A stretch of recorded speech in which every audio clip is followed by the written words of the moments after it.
Then let's turn it over to you guys, Ashland partners, Sean and Steven.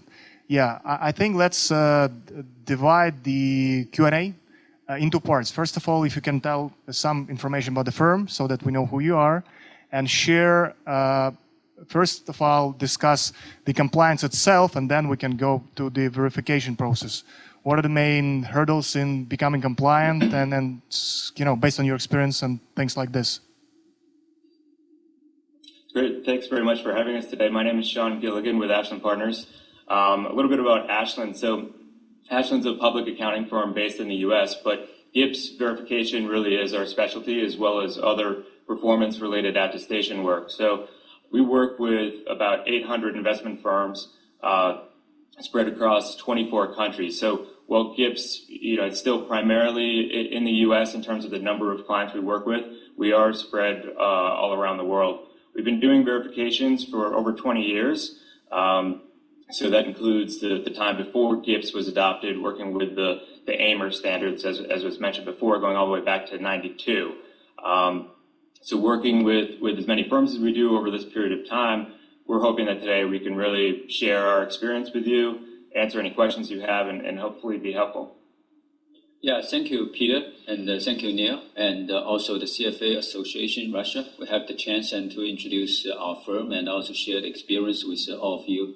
And thank you very much, Ian, and you have already given really sufficient introduction of GIPS and also the verification.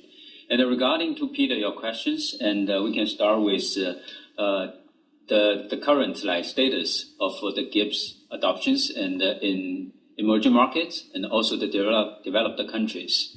And just like Ian has already mentioned, that there are more like 38 countries and has been the country sponsors and fully committed to promote the GIPS and in their local financial industry, and both the developed countries and also the emerging markets. We can give some examples, and in Asia and also in Middle East, and we have some clients there, and so they are pretty embrace the GIPS standards, and also they have already got the benefit from GIPS, and especially in their marketing and the sales process, and to get the new prospective clients and to increase their AUM. It's very important, and also it's very beneficial. Has it been the primary reason why they decided to do it? I think the primary reason that I've seen is usually either they want to invest they want to attract investors from developed countries. So I've worked with firms in Australia, Abu Dhabi, Dubai, Bahrain, that were looking for U.S. investors. So they basically felt that it was mandatory for them to be GIPS compliant to be able to attract those institutional investors. But at the same time, they were starting to develop a local desire for it as well. So as was mentioned in the previous presentation by Ian, there really is both the marketing benefit, but also the compliance benefit as well.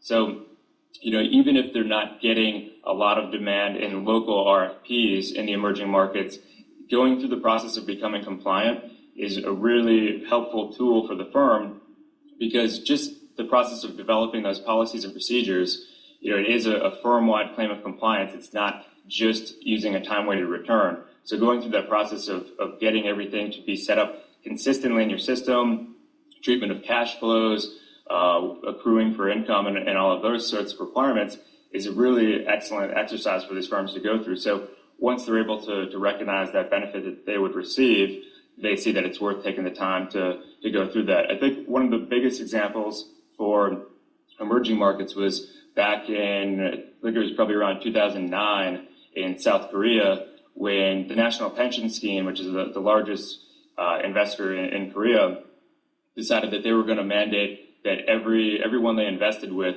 had to be GIPS compliant and verified. So that was a huge boom of firms deciding that they needed to be GIPS compliant. So that's something that we were involved in, helping firms, providing guidance in how to become compliant, and then doing those verifications. So South Korea went from almost no firms other than maybe one or two global firms based there being compliant, up to about 30 firms being compliant in a very short period of time. So that was probably the biggest growth we saw in an emerging market. Everywhere else, it's a little bit slower to grow, but as is definitely starting to be something we see more, especially in the Middle East. Okay. Yeah, Yeah. Peter, and also we can add some like examples and in China. And we recently helped one really large and insurance asset management company to being like GIPS compliant. And their AUM is around 100 billion US dollar. So it's pretty big. And just like Ian has already mentioned, and for the GIPS compliance, and not only bring the marketing like benefit and also the compliance benefit, especially just like Sean mentioned, like the GIPS policy and the procedures, and it can help a lot and on the internal control and on like investment process. And just like the case I just mentioned and the Taikang Asset Management Company, actually you can see more like interesting story and on the first page of the GIPS official website. And they share their understanding and experience, and we help them a lot and on like building up or like the GIPS policy and the procedures and also the firm definitions and how to define the discretion and a lot of very fundamentals of GIPS compliance. But nowadays they have already just talked with some like a foreign institutional investor, just like Sean mentioned that, and it's very important motivation from the asset management companies to get GIPS compliance. To get this correct setup, how, what's required? What it costs? I mean, in terms of money, in terms of people, is it linked to how many portfolios you have? Is it linked to assets under management? What's your experience on this? As far as actually becoming GIPS compliant, it's really an investment of time. So just dedicating the resources and most importantly, getting buy-in from the top levels of the firm so they'll allow the resources to be directed towards this effort. It's really time in creating policies and procedures. So especially if you already have portfolio accounting systems that are most likely following the requirements, using time-weighted return and everything like that, it's really just the exercise of going through documenting policies and procedures and ensuring that everything you're documenting there is actually applied on a consistent basis. That usually takes the most time, and then constructing composites after that. So now you've defined composites, defined your policies, so you create the composites based on how you set those policies. So for a firm with a few strategies, it could be fairly simple. If you have 3 strategies that easily translates into 3 composites, it may not be too difficult. If your strategies aren't already clearly defined in the way that you're marketing your firm, that can be a little bit more of a difficult exercise because you're just figuring out how you want to define yourself in a meaningful way. So when a prospective client is going to compare you to a competitor, it's a meaningful composite that's going to be easy to compare and for you to represent that you're outperforming not only the benchmark but your peers. After that, creating the disclosure presentations, all of that needs to be done so you have the official compliant presentation that you can provide to every prospect once you are a GIPS compliant firm. That exercise all needs to be done up front before you can claim GIPS compliance. Once you reach that, moving forward, it's a much simpler process, but that's something that, depending on the firm, can take anywhere from a month to several months or even a year if you're not dedicating the resources to that effort to get that done.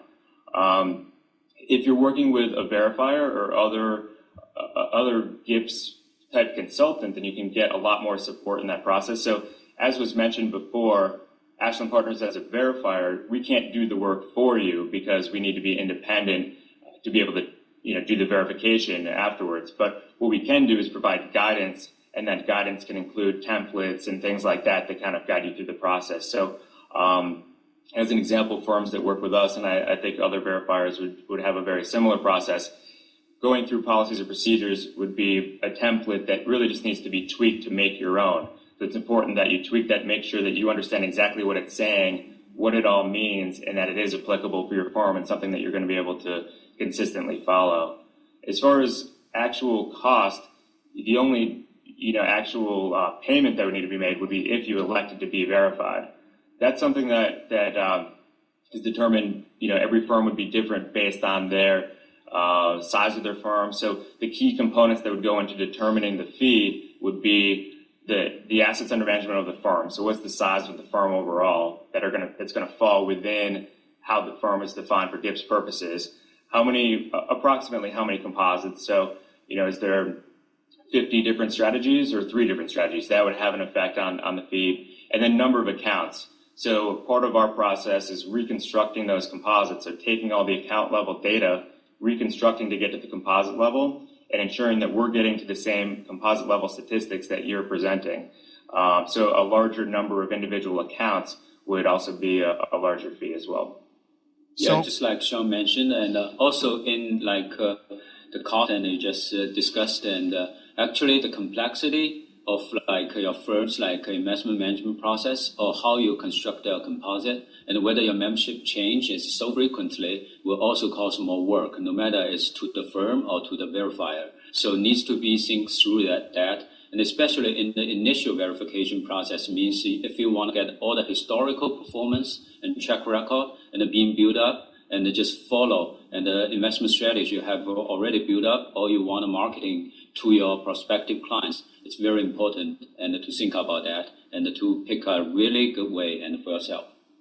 So basically, as I see it, the most costly period in terms of timing is the initial setup, right? You need to make everything right. Then if nothing changes, it's pretty much, just following up on what has been done already to make sure everything is fine. As soon as you change something, there's a little job that has to be done. Pretty much sounds like this, right? In terms of compliance itself. Absolutely. So going forward, if you have a lot of new accounts or accounts changing strategies, you just need to make sure you're following the policies or procedures that were set to get the right accounts in the right composites as changes happen. But getting the history in place is by far the most significant project. But even that itself is manageable with the time to do so. Also ongoing, one of the most important things for maintaining GIPS compliance, and probably one of the most common mistakes that firms make or forget to do, is that you are required to provide that compliant presentation to all prospective clients. So kind of getting your marketing team and sales force all on the same page and to work together with the compliance and performance department to make sure they have the latest, most relevant information, and to ensure that not only are they providing that to every prospect, but they're tracking that to support that every prospect did receive the official GIPS compliant sheet of information that presents statistics and required disclosures. Okay, makes sense. Now, the other thing is that your specialization is more or dually important in terms of what you do, compliance and verification.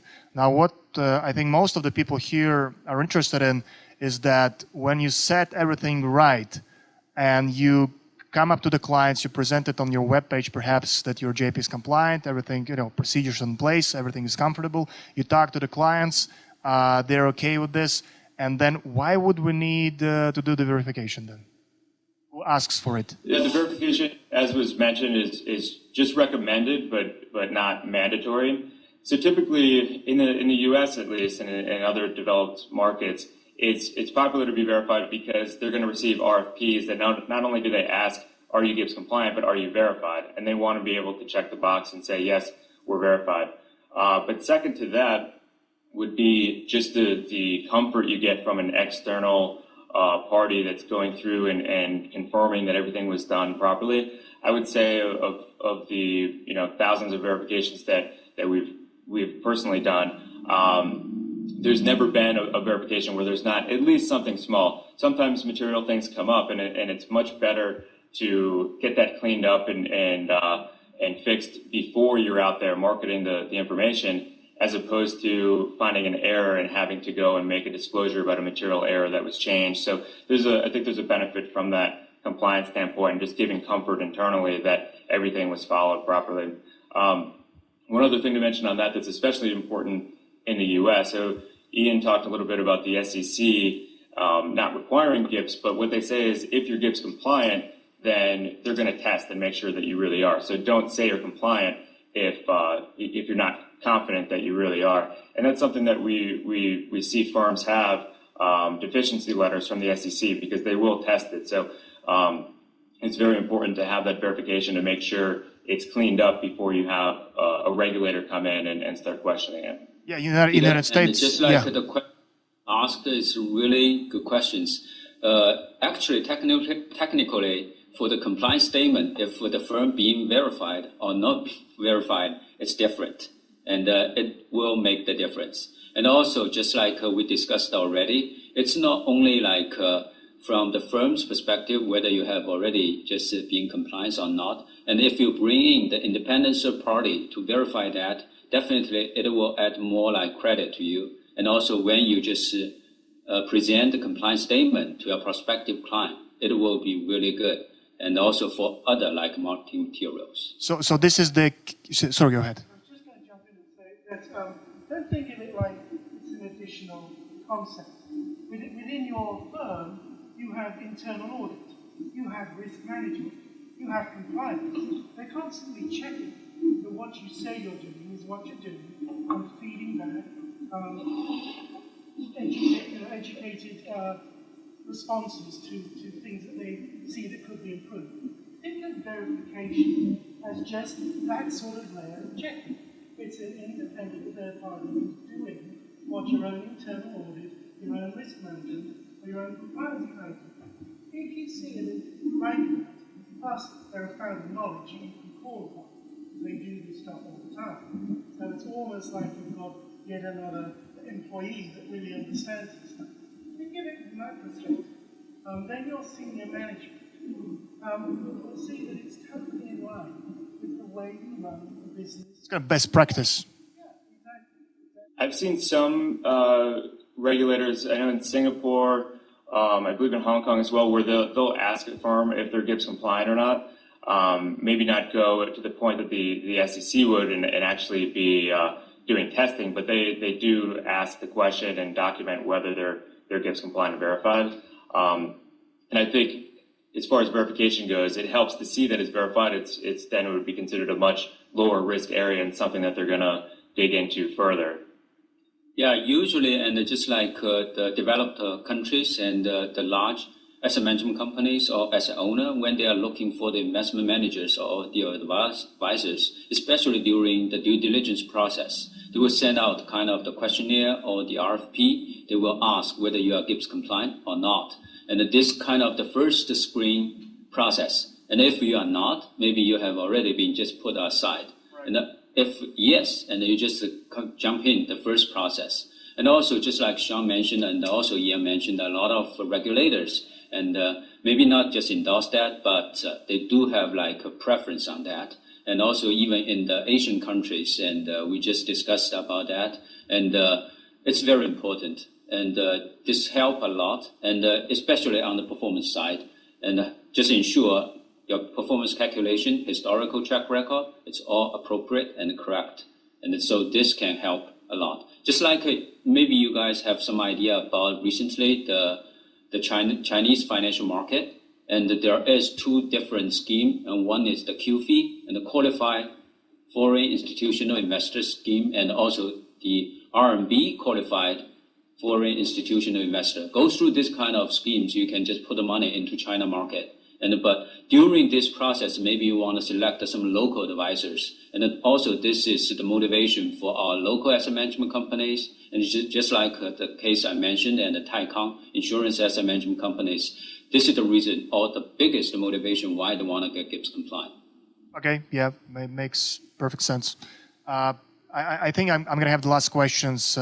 Just curious, what's the, I think it's wrong to say it, average ticket size, what's the price for, what should, how much resources should money managers devote to be verified?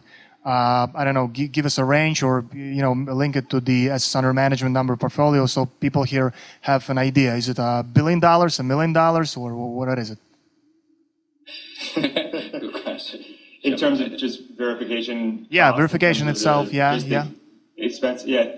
Well, I mean, to give you a range, because obviously the large global firms would be, 6 figures, over $100,000 US for an annual verification. But the typical firm, so let's say, a firm managing 1 billion US with a few strategies, maybe low to mid teens, so $15,000 per year would just be a rough estimate on the lower end for a pretty standard firm. A typical more mid-sized firm, $50,000. It's really hard to say, and anyone that's here today that wants an actual quote for what it would be for their firm can feel free to call either one of us, and we could put together just a a quote for you pretty easily if we gathered the specific information for your firm. But that should give you a general idea. Okay, so Just regard your questions is a really good question, and the answer is more like based on the workload and also the complexity of the verification will be like,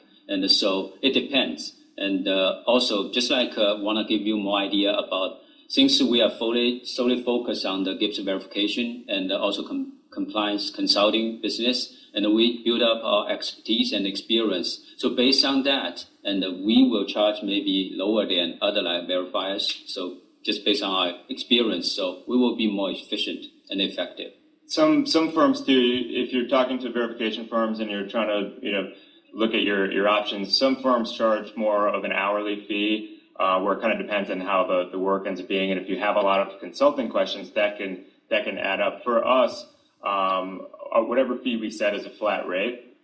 So you could call us every day with questions and that fee stays the same. So having that consulting aspect of the verification, I think, is very important. As Ian had mentioned, it's not just coming in and checking the boxes to making sure that you have the policies documented. We're there to not do the work for you, but to give that guidance. And having worked with 800 different firms spread across 24 countries, we could see the different challenges that firms face and let you know what similar firms to you, how they would handle certain situations that come up that you need to work around. Okay, well, thank you very much. Yeah, I think that certainly you will have some expertise application in Russia, I hope. Okay, if you don't have any follow-up on what you said yourself, I suggest we move forward. Yeah. Okay. So if anybody have any questions right now or afterwards, please, gentlemen, going to stay with us. Oh, yeah. One question. Does the company have any clients in Russia? The question is whether Ashland Partners has any clients in Russia right now? No, not currently. Are you looking for clients in Russia? Absolutely, yeah. Okay, another question is, with your company offer such services like portfolio analysis, for example, attribution analysis, calculating not just time-weighted return, but also money-weighted return, such services? You're asking if that's something that we offer as a service other than GIPS? Yeah, so GIPS is one service, but performance attestation, as kind of a broad category, would be our second largest service, I guess you could say. So what that involves is either model examinations or what we call strategy examinations. So those examinations are more customized to your specific calculation methodology that we would attest to. So for example, if you created a model, we could test that model and then issue an opinion stating that you followed the rules set for your model consistently.